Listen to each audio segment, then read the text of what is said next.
Pemirsa, juru bicara Tim Pemenangan Nasional Ganjar Mahfud Aiman Wicaksono didampingi tim hukum dari TPN Ganjar Mahfud melaporkan sejumlah temuan terkait kasus dugaan polisi tidak netral di pemilu 2024 kepada Ombudsman Republik Indonesia. Ponsel Aiman disita penyidik saat menjalani pemeriksaan di Polda Metro Jaya. Aiman memegang teguh integritas dan kode etik jurnalistik.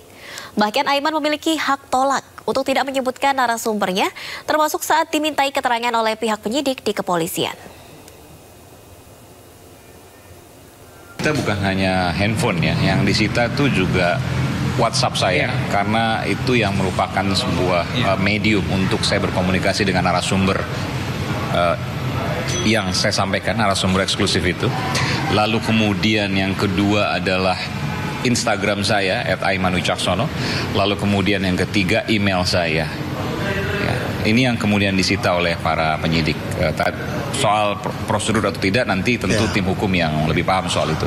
Tapi saya menyampaikan di sini bahwa melekat pada saya sebagai profesi wartawan pada saat menyampaikan konferensi tersebut adalah hak sebagai wartawan.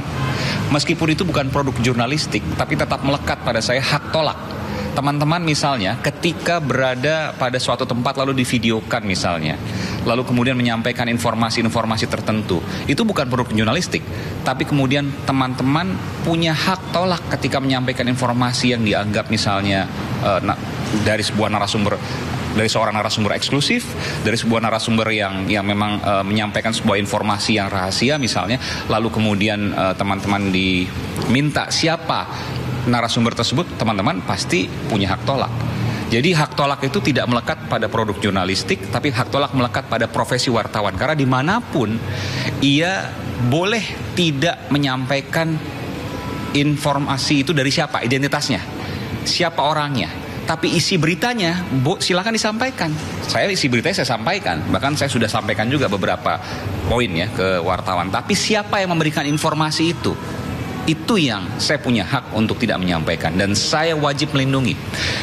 Bisa dibayangkan ketika hak tolak itu kemudian dilanggar, hak tolak itu kemudian tidak dianggap ya, maka hancur demokrasi kita. Kenapa? Orang tidak berani untuk menyampaikan informasi-informasi yang penting, yang memang untuk mungkin sensitif, mungkin informasi itu dianggap hal yang mungkin bisa berbahaya dan lain sebagainya, tapi kemudian ia takut untuk menyampaikan informasi itu. Kenapa?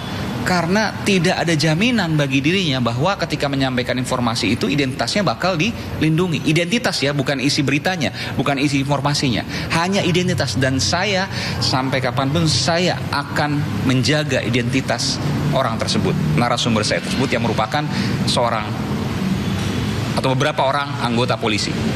Ya, itu informan saya, itu narasumber saya ya, narasumber yang saya akan jaga, dan mereka memang betul dari anggota kepolisian.